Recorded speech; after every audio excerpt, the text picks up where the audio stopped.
Hey guys, and welcome back to my channel. Now, do you guys want to know how you can be creative with a spray bottle and different colors? Then this is the video for you guys. But before I start, please consider subscribing to my channel, and when you click that bell icon, please make sure you turn on all notifications so you don't miss any of my video uploads. So let's get right into today's video. So our tools and equipment is as follows.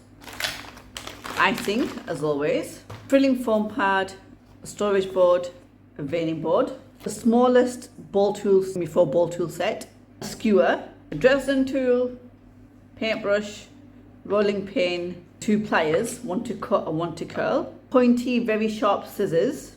We have some dahlia veiners here, individual dahlia cutters, and we've got these three. A spray bottle, your rejuvenator, the colours that you're going to use. I'm going to use this as a luster and this as a tint, some corn flour, sugar glue, blowtorch. Now if you don't have a blowtorch, you can always just go to your hob and just use the gas. And we've got 26 gauge wires and 1/2 of the 20 gauge wire. Because the petals are white, these are going to stay white, but because you're not going to see this one, it's going to go in the center, the 20 gauge one, I'm going to use the green one. You also need your pasta machine, so let's begin. To start off with, move everything to the side and just make the center, for which you're going to need your pliers, your 20 gauge wire, and a small piece of gum paste, which you're going to roll into a bowl.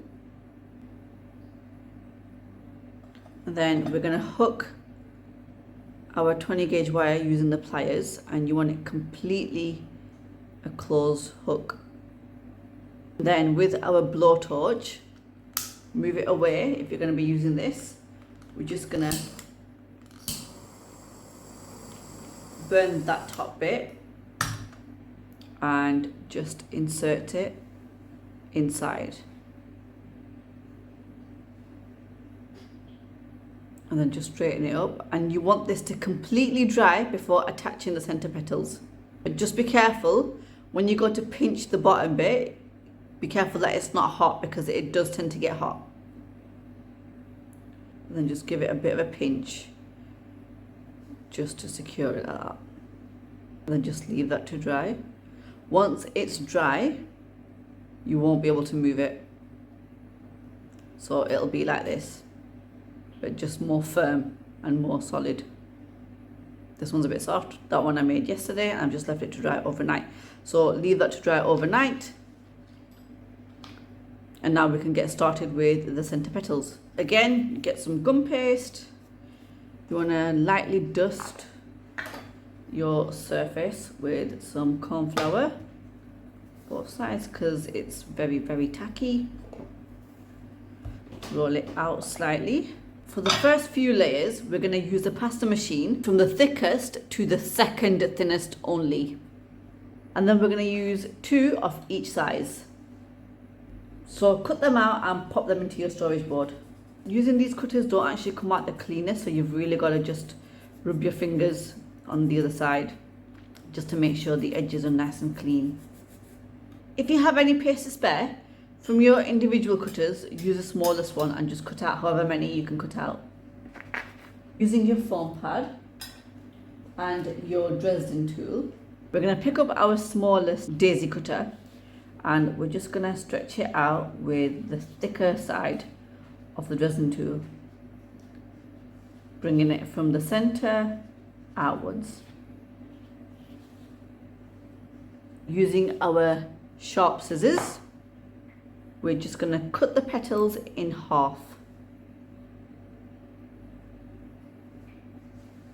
And then back on your foam pad, and using the smaller side of either, just going to curl them inwards. Then using sugar glue and a brush, just dip it in and coat the bowl all the way to the top. Poke it in the middle.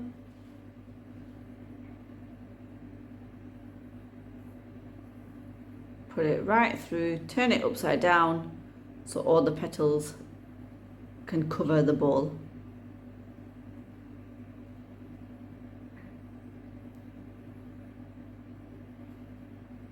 You may sometimes need to stretch it and just bring them right to the top just so it covers the bowl completely. And we're going to do that with the remaining 5 that we've got. So we're going to start with the second smallest again, because we were going to use 2 of each, and then we're going to finish it off with the largest one that we cut of this set. And we're going to do exactly the same as we did with the first one. With the next few layers, you want them to be a little bit more open and not too closed and tight towards the center to give the flower a bit more movement, just like that. So just keep adding and just making sure they're slightly open and not too closed, just like that. So as you can see, the final 2 layers that I put on, I've not really glued down the petals, I've just glued down the base. So what I'm going to do is I'm going to leave this to dry upside down, because I don't want all of these to stick together to the center. I want them to have a bit of movement. So I'm just going to hang it upside down for them to completely dry before moving on to the individual petals. At this stage, I've just decided to give this beautiful center a quick spray of the aubergine colour with a bit of rejuvenator. So I'm going to pop that in first. So that's our aubergine colour. And I've got the rejuvenator here. A little bit of that in there. I'm just going to give it a quick mix so it gets all that colour. This is a big bottle. You only really need a small one, but I don't have a small one to hand, so I'm using what I've got. Get some paper, get your flour, then see if it's coming out. Yep. So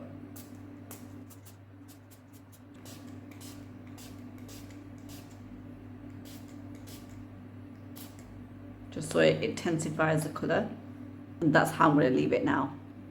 So you can add more colour if you want to, but I'm just going to leave it at that, and I'm going to leave that to fully dry now before moving on to the next petals. So whilst we're waiting for that to dry, I'm just going to go ahead and get some paste and cut out one of the smallest sizes of the dahlia cutter. Cut out 12 petals of this size.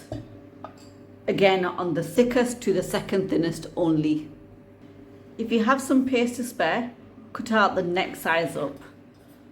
However many petals you can cut out from there.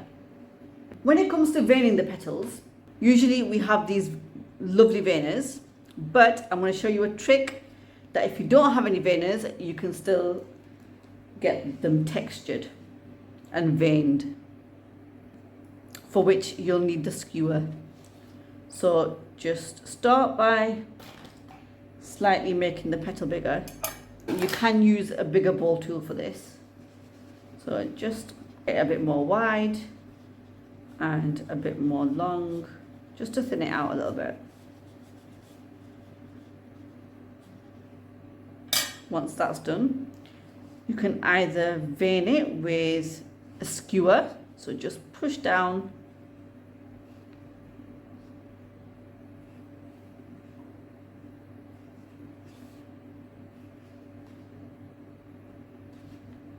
and just like that it will vein the petal, or by all means use the veiners.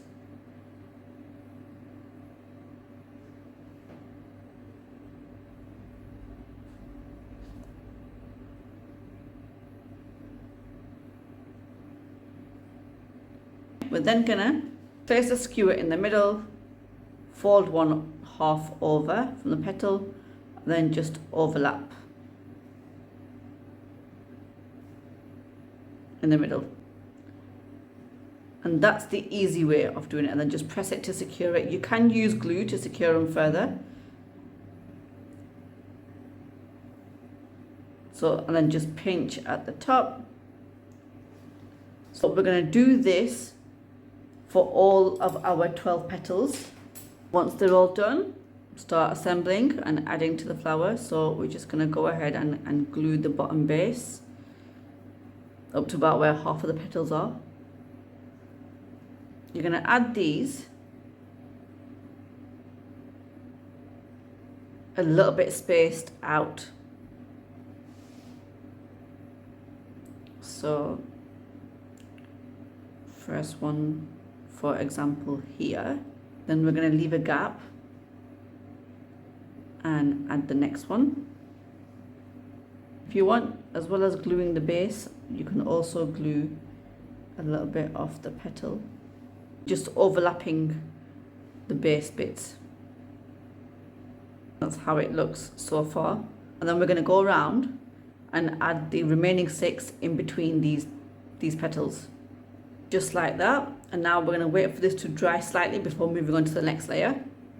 The next layer, we're going to use the next size up petals that we cut earlier, doing the exact same technique that we've done for this one.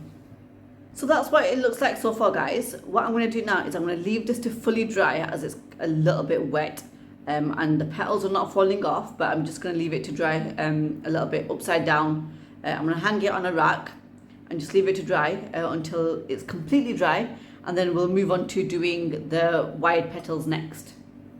Whilst it's drying, we'll go ahead and we'll make our petals, for which we'll need the next 2 sizes up, and we're going to use 12 of each petals, and we're going to wire all of them. When we insert wires into flowers, we just get some gum paste, roll it out into a sausage,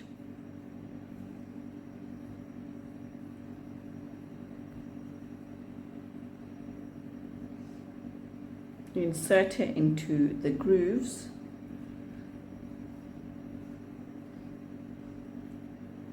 and then just start rolling.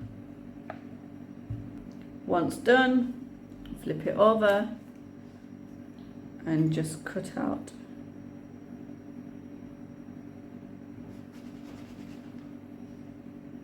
Once you've done all 24 petals, grab your 26 gauge wires, dip the end in the sugar glue and just insert at the bottom all the way to the tip.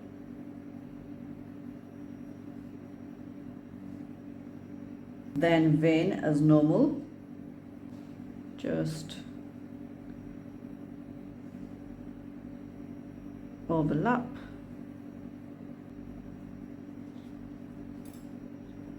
and just let it sit.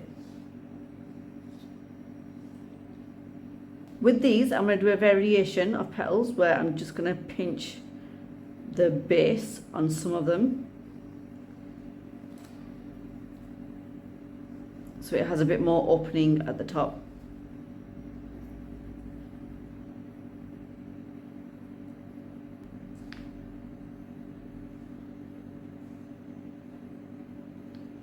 Just like that.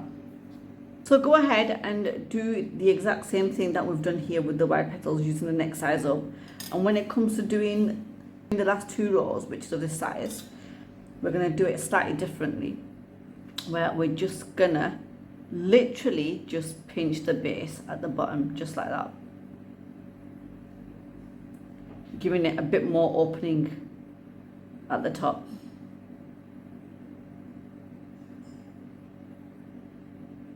And then give it a bit of a pinch and then just leave to dry, almost like a calla lily, and then just leave to dry. And we need 12 petals of each. Then we'll come back and assemble it. So as you can see now, it's completely dry, so it's now time to assemble and add the wide petals, for which we'll need some floral tape. Now just add a layer of that and bring it right to the top. You do need to keep stretching it to release the glue. And then we're going to start off with the smaller size petals first. So just bend the wire and just insert in between those layers. And then just tighten at least twice. Right, and then your next one, leaving a gap as normal. You might not be able to fit all of them in one row, but just keep going and just filling up all the spaces until you've finished all the petals. Once you've finished this lot, start adding the last size, the final layers. And that's how it looks once it's done. So I'm just going to pop this upside down now onto my stand over here. And just prepare my spray very quickly. I've just covered my board with a large piece of parchment because when you spray it, it gets a bit messy. So I'm just going to add a little bit of aubergine into that. And just mix the rejuvenator. Then just going to mix it.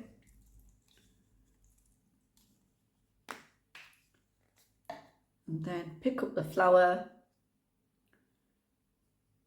You can also do it individually when you start adding the additional petals, and do it on each petal separately if you prefer to do it that way.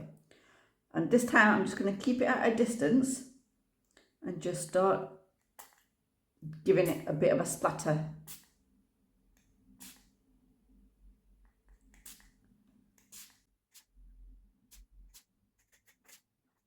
And then on the back as well.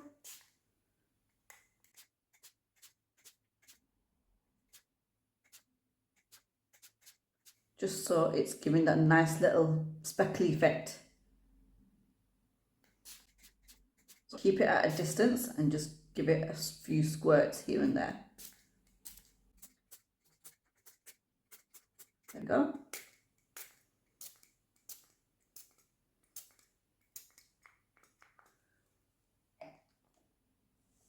And that's how it looks once that one's done. And then I'm going to quickly do the same with the blue luster. If you're going to use the same bottle, guys, just make sure you squirt it before going onto the flower, just so the blue is actually coming out. Keeping it at a distance.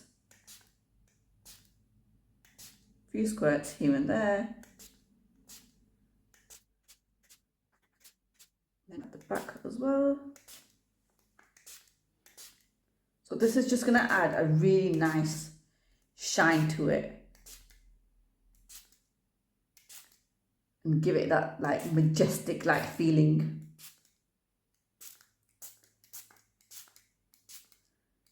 And you can add as much as you want. So that's the finished flower. I'm just going to put the flashlight on for you guys to show you the nice glow. Look at that.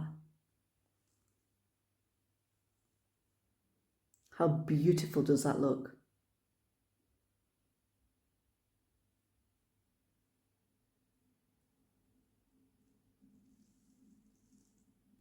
And there we have it, guys. Just look at that. Before you notice, I want to say, yes, I have broken it in a few places. That one's broken as well, and that one's broken as well. I kind of knocked it. But yeah, but just look at how gorgeous that looks. And it also has bits of white in there as well, which I deliberately didn't colour because I wanted to make it look natural, like so it doesn't sort of like, not every petal is full of colour, if you know what I mean. So I just wanted to keep it with bits of white in there as well, just to make it look a little bit different. It just looked like that the colours on the outside rather than the centre bit. But yeah, that's how it came out. But yeah, I actually really loved it, how this turned out. The spray bottle technique is absolutely fantastic. You could get so creative and do so many different designs. Because I've had my dehumidifier turned off, it's kind of like a little bit of my petals are quite flexible, so just make sure to have it fully dry. And if you want, you can even pop it in the oven with the light on, and that will just keep giving it a little bit of warmth, so it doesn't get, you know, like mine has broken in little bits and pieces. I tried sticking it back on with glue, but it just wouldn't stick, so I just sort of left it. So on that note, that brings us to the end of the video. Once again, guys, please don't forget to subscribe to my channel, and also when you click that bell icon, please make sure you turn on all notifications so you don't miss any of my video uploads, and I will catch you with a brand new one. Bye guys.